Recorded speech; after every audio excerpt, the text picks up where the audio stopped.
Bismillahirrahmanirrahim. We at No have started a new project in order to understand the origin of modern science. If there's one thing that distinguishes our civilization, which is the postmodern civilization, it is the advent of science. And what is science essentially based on? It is called the scientific method.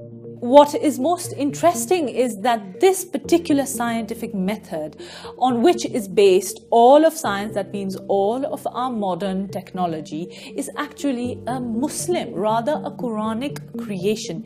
In the very text of the Quran, you have allusions to the scientific method. And this is very evident when you read books of history of science and the Quran and its explanation.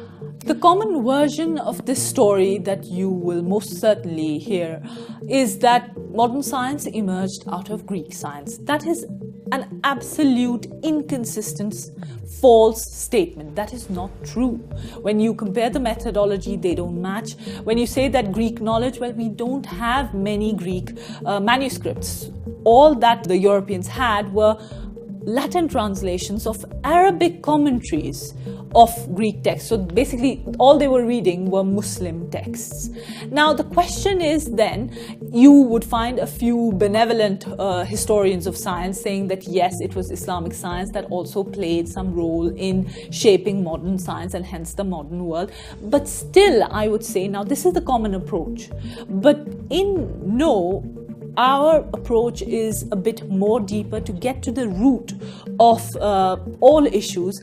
And what the root of this issue is that it's not just Muslim scientists in isolation coming up with the first global scientific revolution. There is something that is pushing them towards this. This is the very text of the Quran.